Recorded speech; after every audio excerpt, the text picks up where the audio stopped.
Lonely billionaire can't get a table on his birthday. What one black waitress did next shocked him. On his birthday, the loneliest billionaire in the city walked into the most exclusive restaurant he owned a stake in, expecting nothing more than a quiet table and a few minutes of peace. Instead, he was treated like a stranger who didn't belong, watched too closely, stalled too long, and denied too politely to argue. The room kept filling, reservations kept being honored, and somehow his name never mattered. Then a black waitress noticed what everyone else pretended not to see and made one decision that could cost her everything. Why would she risk her job for a man no one would even seat? Elias Rowe had built a life so big it could hide how empty it felt. Headlines called him a self-made billionaire, a quiet genius who bought struggling companies and turned them into machines. People imagined constant parties, private jets, rooms full of friends. The truth was simpler: long hours, guarded meetings, and a calendar so packed it left no space for anyone to know him beyond what he owned. Birthdays were the worst, not because he feared getting older, but because they forced him to notice what he didn't have. No surprise dinners, no old friends banging on his door, no family calling to argue over where to meet. Just a single reminder on his phone and a silent apartment that felt too clean, too rehearsed. So he created a tradition that required no one else. Every year, he chose one restaurant, always somewhere famous, always somewhere impossible to get into, and he ate alone at a table by the window, watching a world that never stopped moving. It made him feel, for an hour, like he still belonged to it. This year he picked Larkin Linen, a place with velvet ropes and a waiting list that stretched for months. It was the kind of room where people spoke softly and dressed loudly. Elias even had a reason to think it would be easy. He wasn't just a guest. Quietly, through an investment group, he owned part of the building and a slice of the brand. But Elias didn't arrive with a driver or a security detail. He wore a simple coat, no visible logos, no entourage to announce his worth. He walked in like any other customer, expecting the kind of respect money usually guarantees. What he didn't expect was how quickly the air could change when people decided who looked right for a place like that and how much damage could be done with a smile, a clipboard, and the word unavailable. The moment Elias stepped past the entrance, he felt the invisible scan eyes moving over his coat, his shoes, his hands, the calm way he stood. It wasn't the normal glance a host gives to estimate party size. This was something colder, something that searched for a reason to say no. He gave his name, steady and polite, and watched the host's smile hold for half a second too long. The reservation book opened like a shield. The host traced a finger down the page, as if looking for something that wasn't there. Then came the first soft denial. The room was fully committed. Nothing available, maybe in an hour, maybe later. It was packaged as courtesy, but it landed like a door closing. Elias didn't argue. He waited near the velvet rope, close enough to hear the clink of glasses and the low, expensive laughter from inside. He watched couples glide past the front, barely pausing. He watched a group of men in crisp jackets arrive late, toss out a name, and get led through as if the restaurant had been holding its breath for them. The host's posture changed for each person, warmer, lighter, eager to please. Minutes stretched. Elias's phone vibrated with automated birthday wishes from companies that knew his spending habits better than any friend knew his life.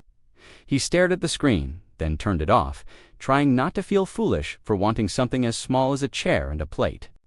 Another employee stepped out, an assistant manager with a tight expression and a walk that said he had already decided the outcome.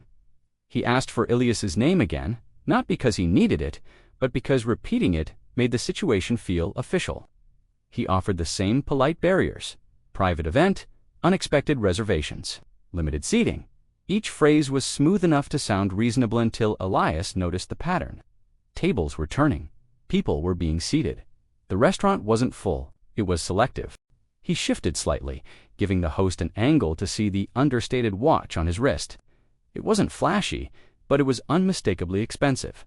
Still, the response didn't change. That was when Elias felt the sting in his chest. It wasn't about money. It was about something else. Something they were too careful to say out loud. The assistant manager's eyes flicked to the security guard near the door.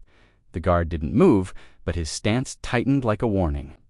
Elias realized they weren't just refusing him a table, they were preparing for him to become a problem.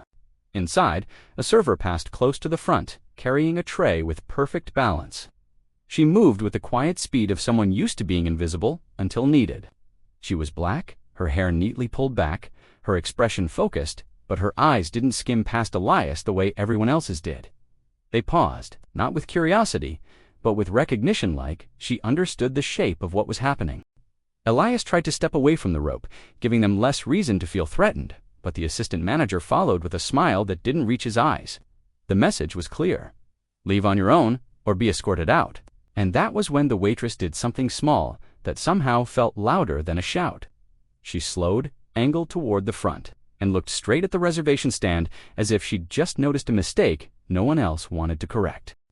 Elias didn't know her name. He didn't know her position. He only knew that in a room built on quiet rules, she had just broken one and whatever she was about to do next would either expose the truth or make her the next target. The waitress moved with purpose, not hurried, not panicked-controlled, like she'd already decided what fear would not take from her. She reached the stand and leaned in, pointing to the reservation screen, as if correcting a simple error. The host stiffened, then glanced up at Elias with sudden irritation, like Elias had forced this inconvenience. The assistant manager stepped closer, his body angled to block the waitress from the doorway, his voice clearly meant to end the conversation. He didn't touch her, but he used space the way power does closing in, making the air feel smaller, daring her to retreat. Elias watched her shoulders square. For a second, he saw the weight she carried in that uniform, the daily math of how to stay employed, while swallowing insults that never came in clear words. She didn't back away. Instead, she walked past the rope and gestured toward a table near the window, a table that had been unavailable for nearly an hour. The assistant manager's face tightened into something sharper than politeness. He signaled the security guard, and the guard finally moved, slow and deliberate, eyes locked on Elias as if he were the threat. Elias felt a familiar instinct rise, the one that told him to de-escalate, to leave, to make himself smaller so nobody could accuse him of being too much. He'd spent his life mastering control, but in that moment he had none. The room, the staff, the rules, everything had been arranged to deny him without ever admitting why. The waitress stood between Elias and the guard, not as a shield made of muscle, but as a line drawn in public. Her hands were steady, but the tension in her jaw betrayed what it cost. She was risking a paycheck, references rentral consequences for a stranger everyone else had agreed to erase. Then the assistant manager did the thing people always do when they know they're being watched. He tried to make it sound reasonable. He turned the refusal into policy, into standards, into protecting the experience. But the performance cracked when another party arrived and was immediately guided inside. No questions asked, no delays, no lecture about availability. In that instant, the truth stood in plain sight. It had never been about the table. Elias looked around and saw it spreading subtle shifts in posture. Diners noticing a few heads turning, the quiet discomfort of people realizing they were witnessing something ugly in a room designed to feel beautiful. And just as the guard reached the rope, the waitress did one final, irreversible thing. She made sure everyone could see who was being denied and who was doing the denying. The room didn't erupt into chaos. It did something more dangerous for the people in charge. It became quiet in a way that exposed them. Phones didn't need to come out for the truth to land. It was right there, an empty table held like a prize, and a man being treated like he hadn't earned the right to sit down. The assistant manager tried to regain control, but control depends on the audience believing the story, and the story had collapsed. A few diners looked away, embarrassed. Others stared too long, as if they were finally seeing the rules they'd benefited from. The host's hands shook slightly over the reservation screen, caught between obedience and the dawning fear of being associated with something indefensible. Elias could have ended it with a single sentence about who he was. He could have pulled rank, made a call, turned the entire staff into people scrambling for forgiveness. But standing there, he realized that would only prove the ugliest lesson. Of all that respect comes only when power is confirmed, not when humanity is recognized. So he let the moment stand on its own. The waitress was the one who changed the temperature of the night, not with authority, not with money, but with a refusal to participate in the lie. Whether Elias sat down or walked out, she had already done the rarest thing in that industry, and in that world, she had made the invisible visible, and she'd done it knowing she might pay for it later. When the restaurant finally relented, It wasn't an act of kindness, it was a retreat. Elias didn't feel victorious. He felt hollow because no one should have to be defended into dignity, and no one should have to risk their livelihood to make fairness happen. He left that night with a different kind of reminder on his birthday, not of loneliness, but of how easily a person can be reduced to someone suspicious or unwelcome with nothing more than a smile and a closed door. And he couldn't stop thinking about how many people live that moment without a witness, without a waitress willing to draw a line. If racism can hide inside politeness, inside policies, inside standards, then the real question is this: how many times have we watched it happen and called it normal?